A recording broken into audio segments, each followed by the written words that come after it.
Calafia Candle Company. Welcome back to my channel.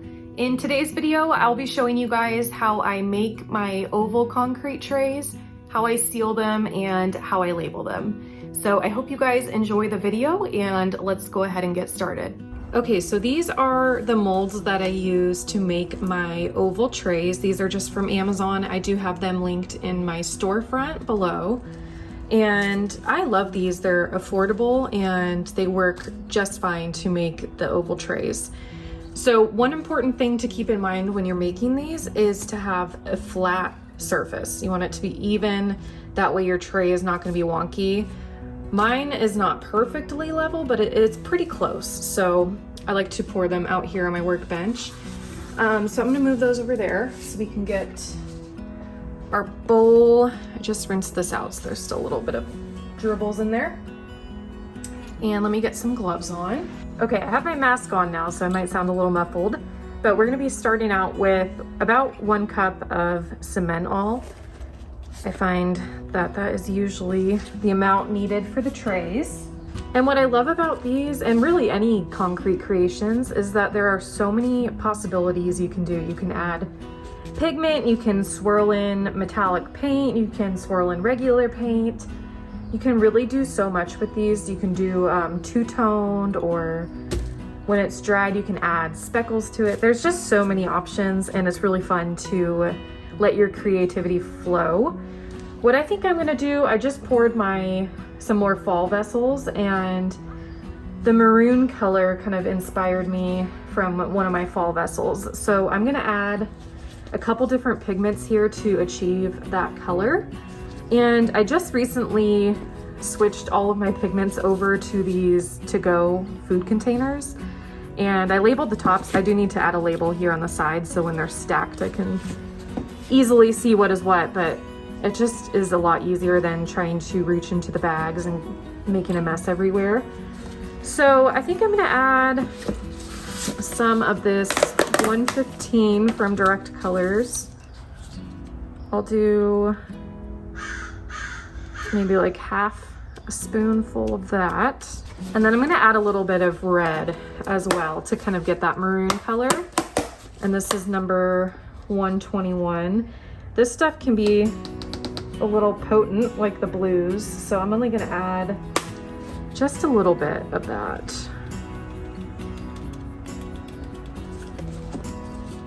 And we'll see what we get when we start mixing. We can always add a little bit more if it's not the color we were aiming for. Before I mix that in, I am gonna add some of the flow control. You guys have heard me talk about this before. If your bags of cement all are being difficult to work with and setting up really quick, or the water's not wanting to mix in very well, you can definitely add some of this.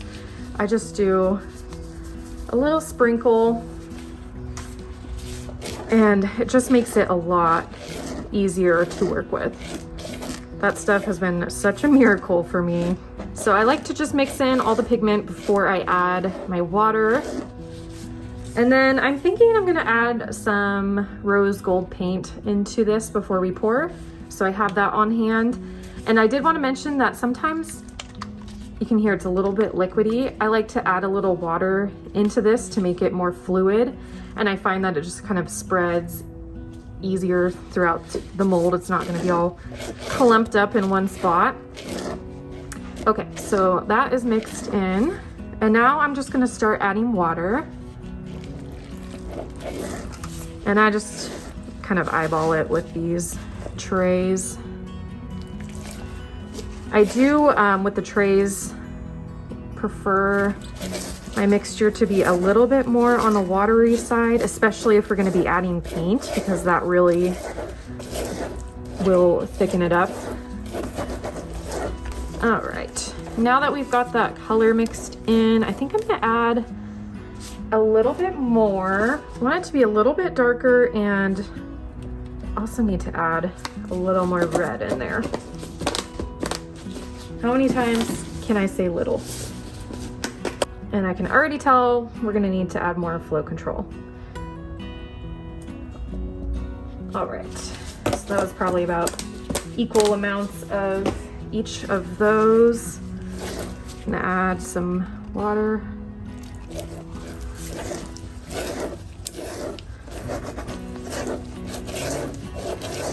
Okay, I'm gonna add some more flow control in here. Just a little sprinkle. And you can see how that instantly helps. I wanna make sure that that pigment is really mixed in. I don't see any clumps.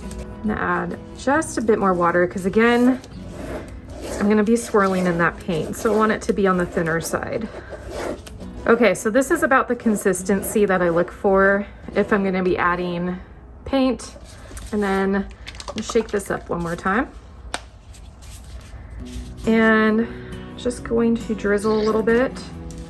And the key here is to not mix it too much. So kind of just take my spatula through it a couple times. And then move this here so you guys can see it. And then you just start pouring, and I like to go kind of across and come back. That way that paint gets everywhere in the mold, because sometimes it wants to come out in that very first part of the pour. And you can always add more paint back in before you pour any more of the mixture if needed.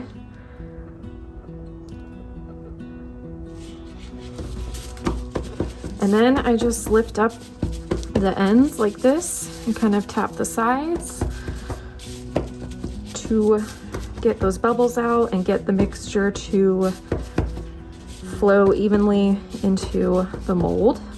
And these usually will dry in about a couple hours for me, so we will come back when that is all dried and reveal the finished product. And you can see how smooth it is on the top of the mold here.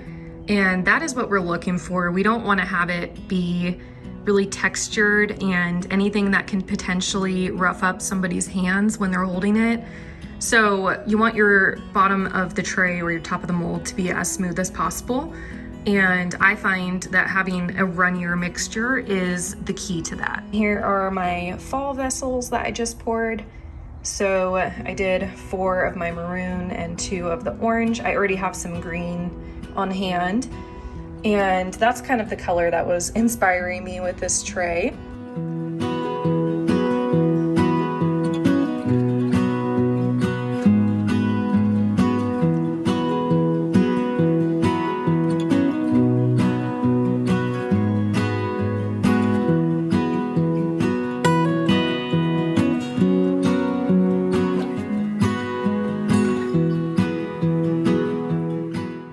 We are back, and it is time to demold our trays.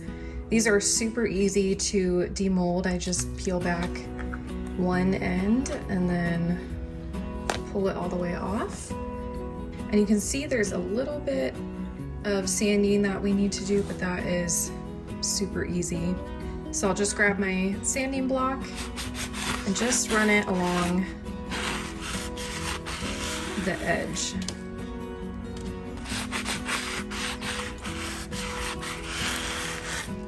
And usually that is all it takes. And we have a nice smooth edge, a nice smooth bottom, and a beautiful tray.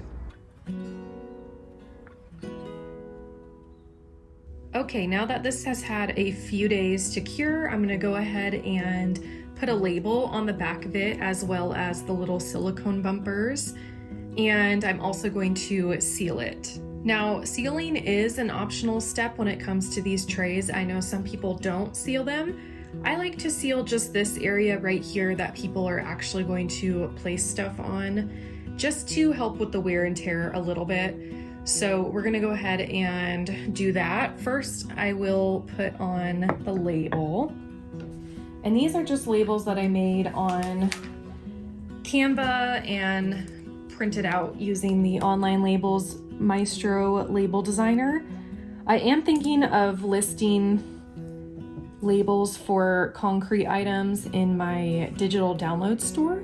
So let me know if you guys would be interested. And then these are the silicone bumpers that I like to put on the bottom of my candle vessels. And I also just put 4 on these trays as well, just so it isn't going to damage any surface that it is placed upon. Now, when it comes to sealing my trays and other concrete decor pieces, I like to use the matte varnish from EarthSafe Finishes. You guys already know that I love EarthSafe Finishes, and the varnish is what I prefer to use to seal the trays. So I'm gonna go ahead and open that up, and I'm just gonna use a little sponge brush to apply it. So I just get a good amount on the brush, like so. And I'll usually kind of start on one end, and I just go along the outside like that, and then work my way down. And I just grabbed a little bit more, and I'm gonna do the same thing on the other side. Nancy, if you're watching this, I know I double dipped. Don't yell at me. She suggests that you should pour out whatever you're going to use into a separate container so that you don't contaminate the original container like I just did.